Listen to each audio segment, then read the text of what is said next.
আম্মা জান হযরত আয়েশা সিদ্দিকা রাদিয়াল্লাহু তাআলা আনহা জিজ্ঞাসা করলেন, ইয়া রাসূলুল্লাহ, ইয়া হাবিবাল্লাহ, কিয়ামতের ময়দানে কোথায় গেলে আপনাকে পাবো? কোথায় গেলে আপনাকে পাবো? আল্লাহর নবী বিবি আয়েশা সিদ্দিকা রাদিয়াল্লাহু তাআলা কিয়ামতের ময়দানে আমার উম্মতি যখন গুনাহ এবং সওয়াব, নেকি এবং বদি যখন মিজানে ওজন করা হয়, আমি নবী ওই মিজানের এক কিনারায় গিয়ে দাঁড়িয়ে থাকি। মিজানে গাড়ি পাল্লা দিয়ে চেয়ে থাকবো আমার উম্মতির গুনার পাল্লা ভারী হয় না সওয়াবের পাল্লা ভারী হয়। ও বিবি আয়েশা সিদ্দিকা রাদিয়াল্লাহু তাআলা, ওই জায়গায় আমার গুনাহগার উম্মতির ব্যাপারে দিওয়ানা হয়ে থাকবো। ওখানে আমার বিবি ছেলে মেয়ের কথা আমার মনে পড়বে না। জোরে বলো। আম্মা জান হযরত আয়েশা সিদ্দিকা জিজ্ঞাসা করতে, হুজুর মিজানের গাড়ি পাল্লাটা যদি না পায় আর কোথায় গেলে পাবো? বিবি আয়েশা পুলসিরাতের দ্বারে আমার উম্মতিরা যখন পুলসিরাত পার হবে, পুলসিরাতের এক কিনারায় গিয়ে আমি রাসূলুল্লাহ গিয়ে দাঁড়িয়ে থাকবো। পুলসিরাতের ওপারেই হলো আল্লাহর বেহেশতে, আর পুলসিরাতের নিচে কি আছে? কথা বলে না। পুলসিরাতের নিচে জাহান্নাম, আর পুলসিরাতের উপরে আল্লাহর জান্নাত, বেহেশত। আমি নবীকে পুলসিরাতের এক কিনারায় গিয়ে দাঁড়িয়ে থাকবো, পুলসিরাতের পারে চেয়ে থাকবো আমার গুনাহগার উম্মতিরা তারা কিভাবে পুলসিরাত পার হয়ে যায়। বলেন না। ও বিবি আয়েশা সিদ্দিকা, ওইখানে ওই দিনে আমি আমার গুনাহগার উম্মতি ব্যাপারে দিওয়ানা হয়ে থাকবো। আমার বিবি ছেলে মেয়েদের কথা ওখানে আমার মনে পড়বে না। জোরে বলো।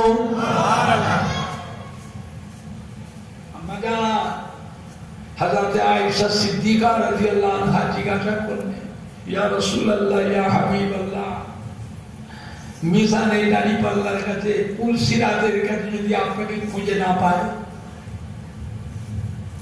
কিয়ামতের বিশাল ব্যাপার, কিয়ামতের বিশাল ব্যাপার।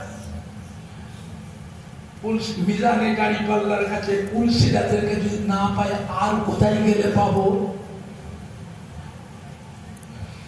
আল্লাহ নবী বিবি আয়েশা সিদ্দিকা রাদিয়াল্লাহু তাআলা জাহান্নামের দরওয়াজার কাছে গিয়ে আমায় পাবে। আম্মা ইয়া রাসূলুল্লাহ, ইয়া হাবিবাল্লাহ, ওয়াল্লাহ রাসূল গো, ওয়াল্লাহ নবী গো, জাহান্নামের দরজার কাছে আপনি কি করবেন? আমার নবী বলে, বিবি আয়েশা, আল্লাহর আযাবের ফেরেশতারা জানো আমার গুনাহগার উম্মতি গুলোকে আমার অনুপস্থিতিতে, আমার অবর্তমানে অসাক্ষাতে আল্লাহর আযাবের ফেরেশতারা জানো আমার গুনাহগার উম্মতি গুলোকে জানো জাহান্নামে ঢুকাতে না পারে। জোরে বলেন না, জোরে বলেন না।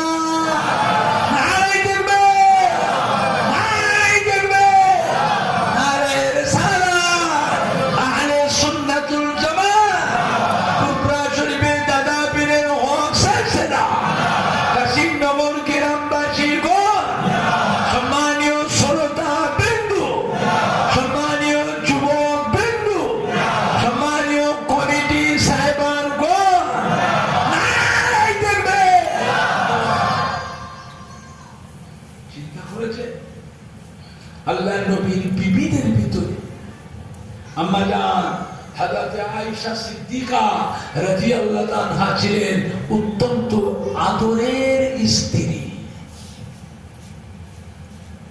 আল্লাহ নবী বলেছেন ইসলামের এলেমের ভিতরে,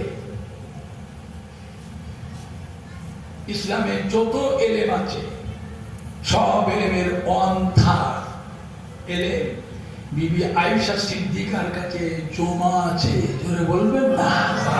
আরেকটু জোরে বলা যাবে না? মাদান আয়েশা সিদ্দিকা বহু সাহাবা সাহাবীদের উস্তাদ ছিলেন, শিক্ষক।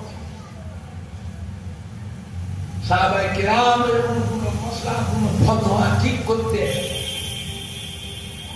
হযরত আম্মা জান আয়েশা সিদ্দিকা রাদিয়াল্লাহু আনহাকে না জিজ্ঞাসা করে কোনো মসলা ফতোয়ার ফায়সালা দিতেন না। জোরে বলবেন না? আম্মা জান হযরত আয়েশা সিদ্দিকা ছিলেন আল্লাহ নবীর বিবিদের ভিতরে অত্যন্ত আদরের স্ত্রী।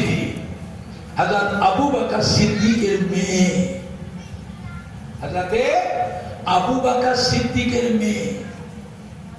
আম্মা জান জিজ্ঞাসা করছে, ইয়া রাসূলুল্লাহ, ইয়া হাবিবাল্লাহ, কিয়ামতের ময়দানে 1,24,000 মতান্তরে 2,24,000 নবী রাসূল পয়গম্বর আলাইহিস সালামরা থাকবে, তাদের উম্মত উম্মতিও থাকবে।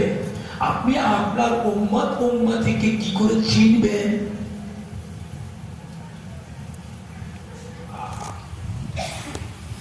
আপনার উম্মত উম্মতিকে আপনি চিনবেন কি করে? আল্লাহ নবীর বিবি আয়েশা 1000 ঘোড়ার ভিতরে আপনার একটা ঘোড়া যদি মিশে যায়, 1000 ঘোড়ার ভিতরে আপনার একটা ঘোড়া যদি 1000 ঘোড়ার দলে মিশে যায়, আপনার ঘোড়ার চিহ্ন হলো আপনার ঘোড়ার কপালটা সাদা, কপাল সাদা, সাদা কপালওয়ালা ঘোড়া আপনার 1000 ঘোড়ার ভিতরে মিশে যায়, আপনার ঘোড়া আপনি চিনতে পারবেন না? পারবেন না।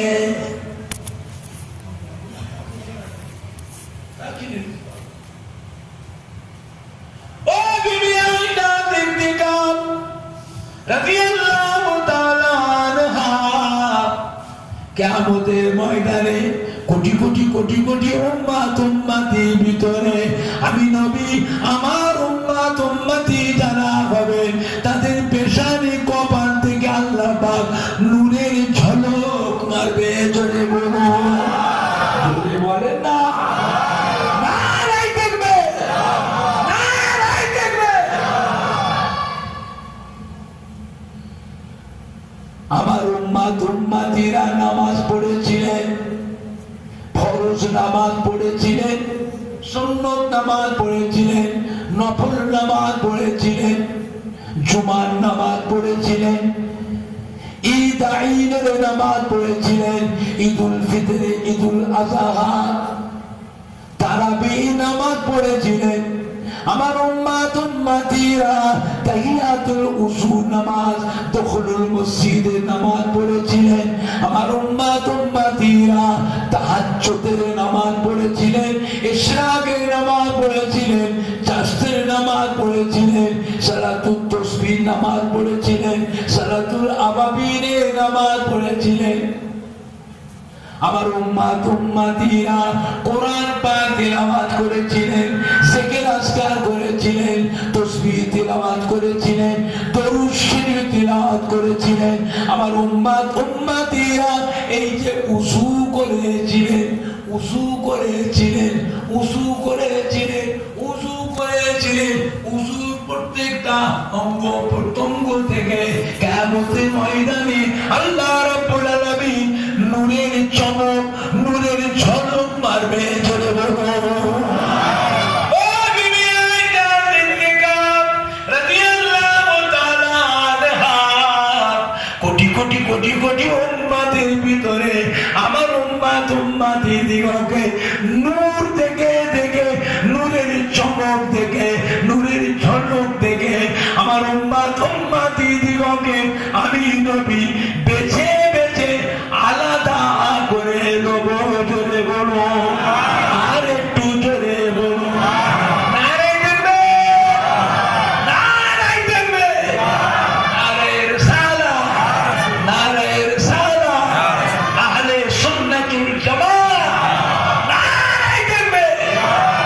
দুরূদ শরীফ আল্লাহুম্মা সাল্লি আলা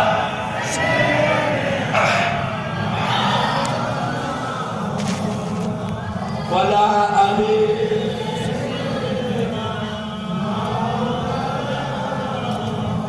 আল্লাহুম্মা সাল্লি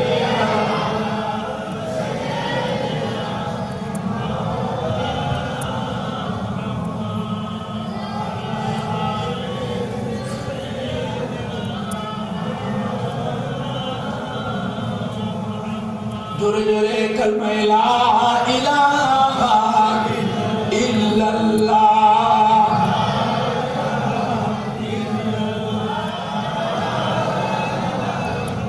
इल्लल्लाह मुहम्मदुर रसूलुल्लाह अल्लाहुम्मा सल्ली अला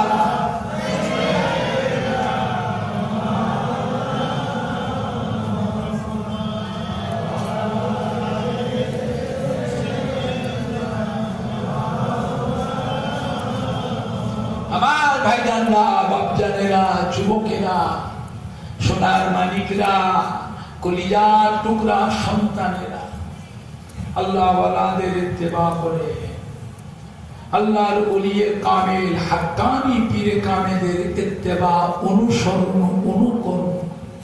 মাটি আল্লাহর ওলিদের মাটি, নায়েবে নবী আশিকে রাসূলদের মাটি। এই মাটিতে জানা অজানা হাজার হাজার আল্লাহর ওলিয়ে কামেল হাক্কানি পীরে কামেলদের খেদমত মেহনত এই মাটিটাতে আছে না না? আপনি বলতে পারেন তার ভিতরে ফুরফুরা শরীফে দাদা পীর কেবলা রহমাতুল্লাহ আলাইহি তিনারও তার কলিজার টুকরা পাঁচ হুজুর কেবলা, তার মুহাম্মদের খলিফাগণ বসির আছে আল্লামা হুলি, কিছু তো নেই। স্বপ্ন ভুল বুঝবেন না, সব নয়, কিছু কিছু হলেও তো বলতে পারবেন। আজও ফুরফুরা শরীফের দাদা পীর কেবলার মুখের দিকে আজও কোটি কোটি মানুষ যে আছে না না পড়বে না? জোরে বলো, জোরে বলে না। নবী বলেন উম্মতের দিওয়ানা, আল্লাহ বলেন আমার নবীর দিওয়ানা। জোরে বলবেন না? নারায়ে তাকবীর, নারায়ে রিসালাত, নারায়ে রিসালাত, আহলে সুন্নাতুল জামাত। ফুরফুরা শরীফে দাদা পীরের হক সিলসিলা, নারায়ে তাকবীর। সমস্ত নবীরা সামনে আল্লাহ জিজ্ঞাসা করেছে, ও আমার নবী আলাইহিস সালাম বলেরা আপনারা কিসে খুশি? কিসে খুশি হবেন আপনারা? সমস্ত নবীরা সামনে আল্লাহ পাক আপনি যাতে খুশি আমরাও তাতে খুশি। আল্লাহ আমার পেয়ারা হাবিব এদিকে আসে, ও আমার পেয়ারা হাবিব শুনে রাখে, আপনি যাতে খুশি আমি আল্লাহ তাতেই খুশি। সুবহানাল্লাহ, জোরে বলো না।